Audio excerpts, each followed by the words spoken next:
എല്ലാവർക്കും കർത്താവായ യേശുക്രിസ്തുവിൻ്റെ നാമത്തിൽ സ്നേഹവന്ദനം.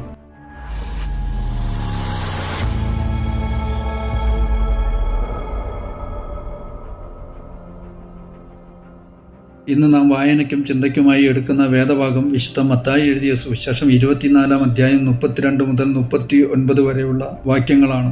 31 വരെയുള്ള വാക്യങ്ങളിൽ യേശു തൻ്റെ ശിഷ്യന്മാർക്ക് യെരുശലേമിൻ്റെ നാശവും ക്രിസ്തുവിൻ്റെ വരവുമായി ബന്ധപ്പെട്ട പ്രവചനങ്ങൾ നൽകുന്നതും യുദ്ധങ്ങൾ, ഭൂകമ്പങ്ങൾ, ദുരന്തങ്ങൾ, വ്യാജ പ്രവാചകന്മാർ എന്നിവയെക്കുറിച്ച് മുന്നറിയിപ്പ് നൽകുന്നതും യെരുശലേമിൻ്റെ നാശം ദൈവത്തിൻ്റെ ന്യായവിധിയായി വരുമെന്നും ക്രിസ്തു തൻ്റെ തെരഞ്ഞെടുത്തവരെ ലോകമെമ്പാടും നിന്ന് കൂട്ടിവരുത്തും എന്നും പ്രസ്താവിക്കുന്നത് നാം വായിച്ചു. 32 മുതൽ 34 വരെയുള്ള വാക്യങ്ങളിൽ അത്തിയെ നോക്കി ഒരു ഉപമ പഠിപ്പിൻ. അതിൻ്റെ കൊമ്പ് ഇളതായി ഇല തളിർക്കുമ്പോൾ വേനൽ അടുത്തു എന്ന് നിങ്ങൾ അറിയുന്നുവല്ലോ. അങ്ങനെ നിങ്ങൾ ഇത് ഒക്കെയും കാണുമ്പോൾ അവൻ അടുക്കെ വാതിൽക്കൽ തന്നെ ആയിരിക്കുന്നു എന്ന് അറിഞ്ഞുകൊള്ളുവിൻ.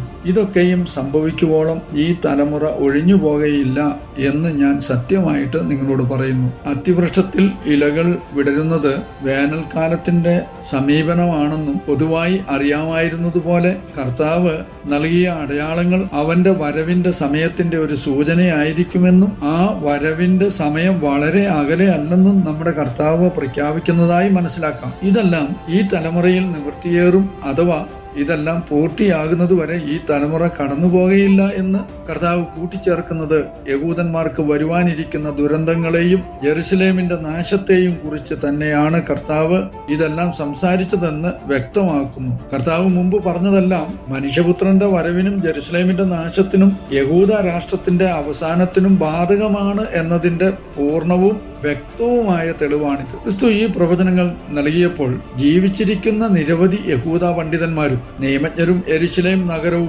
ദൈവാലയവും നശിപ്പിക്കപ്പെടുന്നതുവരെ ജീവിച്ചിരുന്നു എന്ന് ചരിത്രം സാക്ഷ്യപ്പെടുത്തുന്നു. 35-ാം വാക്യത്തിൽ ആകാശവും ഭൂമിയും ഒഴിഞ്ഞു പോകും, എന്റെ വചനങ്ങളോ ഒഴിഞ്ഞു പോകയില്ല എന്ന് പറയുന്നതിൽ നിന്ന് യേശു തന്റെ വചനങ്ങളുടെ നിത്യമായ സ്വഭാവവും വിശ്വസ്തതയും വെളിപ്പെടുത്തുന്നു. ലോകത്തിലെ മറ്റെല്ലാം മാറ്റപ്പെടുമ്പോഴും ദൈവത്തിന്റെ വാക്കുകൾ അക്ഷരാർത്ഥത്തിൽ നിറവേറുകയും ഒരിക്കലും മാറ്റമില്ലാതെ നിലനിൽക്കുകയും ചെയ്യുമെന്നും മനുഷ്യ ചരിത്രം, സൃഷ്ടി എന്നിവ നശ്വരമാണെങ്കിലും ദൈവത്തിന്റെ വചനങ്ങൾ അനശ്വരവും അചഞ്ചലവുമായിരിക്കും എന്നും കർത്താവ് വ്യക്തമാക്കുന്നു. യെശയ്യാവ് 40-ന്റെ 8-ാം വാക്യത്തിൽ പുല്ലുണങ്ങുന്നു, പൂ വാടുന്നു, നമ്മുടെ ദൈവത്തിന്റെ വചനമോ എന്നേക്കും നിലനിൽക്കും എന്ന് ദൈവവചനത്തെക്കുറിച്ച് തിരുവെഴുത്ത് രേഖപ്പെടുത്തുന്നത് പോലെ എന്റെ വചനങ്ങൾ എന്ന നിലയിൽ ദൈവവചനത്തെ സാക്ഷ്യപ്പെടുത്തുന്ന യേശു കർത്താവ് ജീവനുള്ള സർവശക്തനായ ദൈവം തന്നെയാണ് എന്ന് ഈ വാക്യങ്ങൾ തെളിയിക്കുന്നതായി മനസ്സിലാക്കാം. 36-ാം വാക്യത്തിൽ ആ നാളും നാഴികയും സംബന്ധിച്ചോ എന്റെ പിതാവ് മാത്രമല്ലാതെ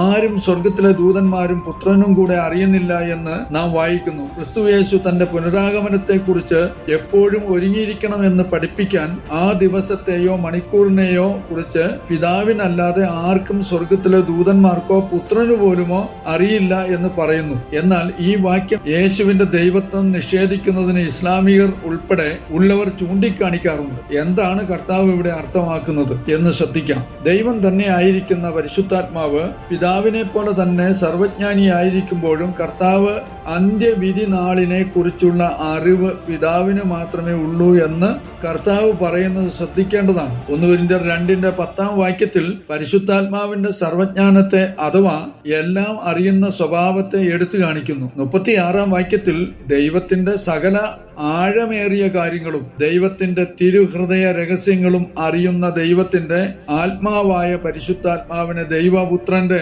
വരവിന്റെ സമയത്തെക്കുറിച്ചുള്ള ഈ പ്രസ്താവനയിൽ യേശുക്രിസ്തു ഒഴിവാക്കുന്നു എന്നതിൽ നിന്ന് മനസ്സിലാക്കേണ്ടത് വീണ്ടും വരവിന്റെ സമയത്തെക്കുറിച്ചുള്ള ജ്ഞാനം ഇല്ല എന്നല്ല, പിതാവല്ലാതെ ആരും ആ നാളും നാഴികയും അറിയുന്നില്ല എന്ന പ്രഖ്യാപനാപരമായ അധികാരത്തെ കുറിക്കുന്നു എന്ന് മനസ്സിലാക്കാം. അപ്പോസ്തലപ്രവൃത്തി 1-ാം അധ്യായം 6-7 വാക്യങ്ങളിൽ ഒരുമിച്ച് കൂടിയിരുന്നപ്പോൾ അവർ അവനോട്, കർത്താവേ, നീ ഇസ്രായേലിനെ ഈ കാലത്തോ രാജ്യം യഥാസ്ഥാനപ്പെടുത്തി കൊടുക്കുന്നത് എന്ന് ചോദിച്ചു. അവൻ അവരോട്, പിതാവ് തന്റെ സ്വന്തം അധികാരത്തിൽ വെച്ചിട്ടുള്ള കാലങ്ങളെയോ സമയങ്ങളെയോ അറിയുന്നത് നിങ്ങൾക്കുള്ളതല്ല എന്ന് കർത്താവ് വ്യക്തമാക്കുന്നതായി കാണാം. ഈ കാര്യങ്ങൾ മനുഷ്യരോ ദൂതന്മാരോ എന്നല്ല, മനുഷ്യപുത്രനോ പരിശുദ്ധാത്മാവിനോ പോലും അറിയിക്കാൻ അധികാരമില്ല, മറിച്ച് പിതാവ് മാത്രമേ അത് അറിയിക്കാവൂ എന്നാണ് സൂചിപ്പിക്കുന്നത് എന്ന് മനുഷ്യരുടെ രക്ഷാകര പ്രവൃത്തിയിൽ ത്രിയേക ദൈവത്തിൽ പിതാവായ ദൈവത്തിന്റെ തീരുമാനവും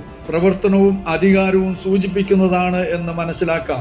1 പത്രോസിന്റെ ലേഖനം 1-ാം അധ്യായം 2-ാം വാക്യത്തിൽ പാപികളായ മനുഷ്യരുടെ രക്ഷാകര പ്രവൃത്തിയിൽ ത്രിയേക ദൈവത്തിലെ ഓരോ വ്യക്തിയുടെയും ഭാഗഭാഹിത്വവും പ്രവർത്തനവും സൂചിപ്പിക്കുന്നു. 37-39 വരെയുള്ള വാക്യങ്ങളിൽ നോഹയുടെ കാലം പോലെ തന്നെ മനുഷ്യപുത്രന്റെ വരവുമാകും. ജലപ്രളയത്തിനു മുമ്പുള്ള കാലത്ത് നോഹ പെട്ടകത്തിൽ കയറിയ നാൾ വരെ അവർ തിന്നും കുടിച്ചും വിവാഹം കഴിച്ചും വിവാഹത്തിന് കൊടുത്തും പോന്നു. ജലപ്രളയം വന്നു, എല്ലാവരെയും നീക്കിക്കളയുവോളം അവർ അറിഞ്ഞതുമില്ല. മനുഷ്യപുത്രന്റെ വരവും അങ്ങനെ തന്നെയാകുമെന്ന് പറയുന്നതായി നാം വായിക്കുന്നു. നോഹയുടെ കാലം പോലെ അഥവാ നോഹ ജീവിച്ചിരുന്ന ആ തലമുറയിലെ മനുഷ്യരുടെ പ്രവാചകന്റെ വാക്ക് അവഗണിച്ച അലക്ഷ്യമായി ജീവിതവും ആചാരങ്ങളും നയിച്ചതുപോലെ തന്നെ ആയിരിക്കും മനുഷ്യപുത്രൻ വരുന്ന ആ കാലഘട്ടത്തിലെ മനുഷ്യരുടെ ജീവിതവും എന്ന് നോഹയുടെ കാലത്ത് ഉണ്ടായ ജലപ്രളയം പെട്ടെന്നുള്ളതും അപ്രതീക്ഷിതവുമായിരുന്നു എന്നും സൂചിപ്പിക്കുന്നു. പ്രളയത്തെക്കുറിച്ച് മുന്നറിയിപ്പ് ഉണ്ടായിരുന്നിട്ടും അതിനെക്കുറിച്ച് ചിന്തിക്കാത്ത മനുഷ്യരുടെ മേൽ അത് വന്നു എന്നും ആ നാശം ലോകത്തിൽ സാർവത്രികമായിരുന്നു എന്നും പെട്ടകത്തിൽ രക്ഷപ്പെട്ട ചുരുക്കം ചിലരെ ഒഴികെ എല്ലാവരെയും തുടച്ചു നീക്കി നശിപ്പിച്ചു എന്നും കർത്താവ് ഓർമ്മിപ്പിക്കുന്നു. ജലപ്രളയത്തിനു മുമ്പുള്ള കാലത്ത് നോഹ പെട്ടകത്തിൽ കയറിയ നാൾ വരെ അവർ തിന്നും കുടിച്ചും വിവാഹം കഴിച്ചും വിവാഹത്തിന് കൊടുത്തും പോന്നു എന്നതുകൊണ്ട് നോഹ അവർക്ക് മുന്നറിയിപ്പ് നൽകിയിരുന്ന ആസന്നമായ അപകടത്തെക്കുറിച്ച് യാതൊരു ആശങ്കയുമില്ലാതെ അവരുടെ ചിന്തകൾ ആഡംബരതയിലും അശ്രദ്ധയിലും തിന്നുന്നതിലും കുടിക്കുന്നതിലും അവരുടെ ലൈംഗിക ആസക്തിയും നിയമവിരുദ്ധമായ വിവാഹങ്ങളെക്കുറിച്ചും ആയിരുന്നു എന്ന് സൂചിപ്പിക്കുന്നു. ഇവിടെ തിന്നു എന്ന് ഉപയോഗിച്ചിരിക്കുന്ന ഗ്രീക്ക് പദം മൃഗങ്ങളുടെ ഭക്ഷണ രീതിക്കായി സൂചിപ്പിക്കുന്ന പദമായതിനാൽ അവർ അതിഭക്ഷണത്തിലും മദ്യപാനത്തിലും മുഴുകി എന്ന് സൂചിപ്പിക്കുന്നു. 36-ാം അധ്യായത്തിന്റെ 2 മുതൽ 4 വരെയുള്ള വാക്യങ്ങളിൽ നിന്ന് അവർ ദൈവത്തിന് വിരുദ്ധമായ വിവാഹങ്ങളിലും അശുദ്ധമായ ലൈംഗിക ബന്ധങ്ങളിലും ഏർപ്പെട്ടു എന്ന് വ്യക്തമാകുന്നതിനാൽ യഥാർത്ഥത്തിൽ പാപകരവും ദുഷ്ടവുമായ ലൈംഗിക ജീവിതത്തെക്കുറിച്ചും പാപത്തിൽ മുഴുകിയിരിക്കുന്ന ആ തലമുറയുടെ ഗതിയെയും സൂചിപ്പിക്കുന്നു എന്ന് മനസ്സിലാക്കാം.